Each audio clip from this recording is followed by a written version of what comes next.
పారిశుద్ధ్య కార్మికులు రెండవ రోజు తమ నిరసనను తెలియజేశారు. పారిశుద్ధ్య కార్మికులు 2 నెలలుగా వేతనాలు అందకపోవడంతో రెండవ రోజు ఆదివారం తెల్లవారుజాము నుంచి పెనుగంచిప్రోలు ప్రధాన రహదారిపై ఆందోళన చేపట్టారు. తిరుపతమ్మ అమ్మవారి రంగుల మహోత్సవం సందర్భంగా జీతాలు ఇస్తారని సంతోషించామని అన్నారు. కానీ ఆ ఆశలన్నీ అడియాశలుగా మారాయని వాపోయారు. తమ కుటుంబ ఆర్థిక పరిస్థితి గందరగోళంగా ఉందని అసహనం వ్యక్తం చేశారు. నడియండలో సైతం బైఠాయించి తమ నిరసనను తెలియజేశారు. పారిశుద్ధ పనులు ఎక్కడెక్కడ నిలిపివేయబడంతో పేరుకుపోయిన చెత్తా చెదారంతో దుర్వాసన వెదజల్లుతున్న వీధులను చూసి అధికారులు తక్షణమే స్పందించి సమస్యను పరిష్కరించాలని గ్రామస్తులు కోరుతున్నారు. జీతాలు ఇవ్వకపోగా అధికారులు, రాజకీయ నాయకులు బెదిరింపులకు పాల్పడుతున్నట్లుగా పారిశుద్ధ్య కార్మికులు తెలిపారు. స్థానిక శాసనసభ్యులు కలుగజేసుకొని ఏ నెల జీతం ఆ నెలలో వచ్చే విధంగా మాట్లాడి సమస్యను పరిష్కరించాలని కార్మికులు కోరారు.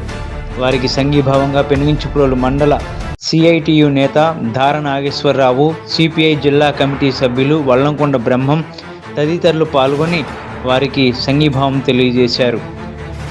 పారిశుద్ధ్య కార్మికుల వేతనాలు సకాలంలో చెల్లించకపోతే దశల వారీగా ఆందోళన చేపడతామని వాళ్ళు పేర్కొన్నారు.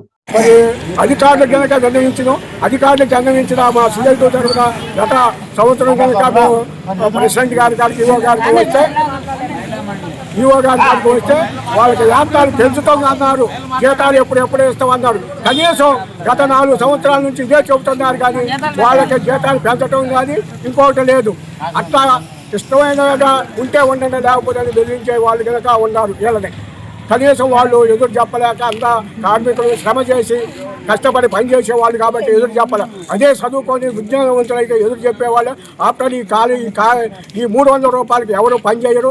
ఎందుకంటే వాళ్ళకి ఏదో పంచాయతీకి మంచి పేరు తేవాలని స్వచ్ఛ భారత్ అని పేరు తీసుకొచ్చి అందరూ కలిసి స్టాఫ్ మొత్తం కలిసి చేయబట్టే పంచాయతీకి స్వచ్ఛ భారత్ అని ఏమొచ్చింది.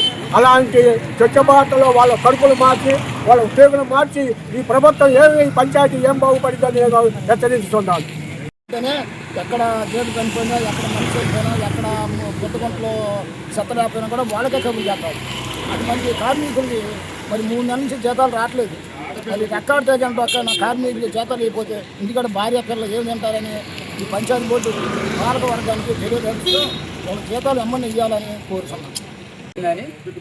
మేము నిర్ణయించుకొని ఈ నిర్ణయం తీసుకున్నాం. ఆఫీసర్లు వచ్చి చూసి వెళ్తున్నారు. 2 నెలల జీతాలు ఇస్తామనే మాట రావట్లేదు. 1 నెల జీతం ఇస్తానన్నారు. ఎవరు వచ్చినా కూడా అదే ఎవరితో వచ్చినా కూడా అదే చెప్తున్నారు. దాని గురించి మేము టెంట్ వేసి కూర్చున్నాం. పోలీస్ శాఖ వారు వచ్చి టెంట్ పీకేశారు. ఇప్పుడు టెంట్ పీకేసిన సిబ్బంది మొత్తం ఇప్పుడు భోజనాలు లేకుండా కూడా నడి ఎండలో ఇప్పుడు 2:30 అవుతున్నా కూడా అట్లనే ఉండి ఈ కార్యక్రమాన్ని చేస్తున్నాం. దీని గురించి తమరు అధికారులతో స్పందించి మీ సివిఆర్ ఛానల్ ద్వారా మాకు సహాయ సహకారం అందించాలని కోరుతాం. వల్లంకొండ బ్రహ్మం, సిపిఐ జిల్లా కార్యవర్గ సభ్యులు. పెనుగంచిప్రోలు పంచాయతీ వర్కర్స్ దాదాపు 40 మంది 3 నెలల నుంచి జీతాలు లేకుండా వర్క్ చేయడం. అధికారులు స్పందించడం మమ్మల్ని 8 కానీ గంటల పడి ఉన్నాం సార్. మేము పోలీస్ అయినా వచ్చి పట్టాభి చేసింది, మాకు రక్షణ లేదు సార్.